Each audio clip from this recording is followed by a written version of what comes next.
welcome audience to the adventures of a lazy physics student, me, and I will today help introduce Newton's 3 laws of motion. So, the first law is that an object in motion tends to stay in motion, and inversely, an object at rest tends to stay at rest.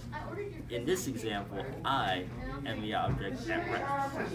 Now, I was going to walk around the room and introduce the laws of motion, but because I started at rest, it would take a lot for me to get into motion. So, I'm just going to sit here and not do that, because I'm lazy. You are going to move. Alright. Because my friend here thinks that I need to move and introduce the second law of motion, I will get up. You see how much effort this is taking? This is the first law of work, people. Use the cane. Alright. Okay, so back to Newton's laws of motion. So the second law simply states that force is equal to a mass times an acceleration. In other words, a given mass will not move until an outside force gives it an acceleration that would thus put it into motion. So if we take a given mass, per se, like my shoe, and now I feel weird because I'm only wearing one shoe, you can put this shoe on the countertop. That's dirty. I'm sorry. I'll fix that later. But here's our given mass, and right now it's not in motion because there is no acceleration. But if an outside force were to act upon it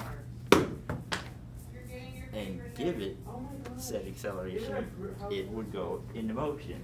And thus we have force, mass, and acceleration all acting together in Newton's second law.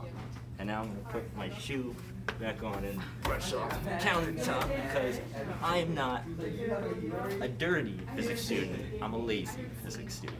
Back to it. So Newton's third law of motion states that for every action there is an equal and opposite reaction. So that basically means for anything you go ahead and do, anytime you exert a force on some object, that object is going to exert the same force back to you. Now, for example, we have a given mass, an object right here, this cabinet, and here's the action, me punching the cabinet.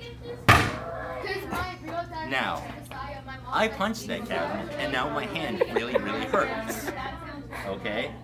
So for the action of punching the cabinet, I delivered a force to the cabinet, and that same force was returned back into my hand. So I hurt the cabinet, and the cabinet hurt me.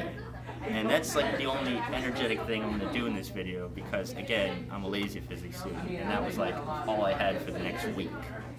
So, in conclusion, Newton was a pretty smart guy, came up with 3 laws of motion. I already told you what they are, and because I'm lazy, I'm not going to go back over it. So there, have fun with that.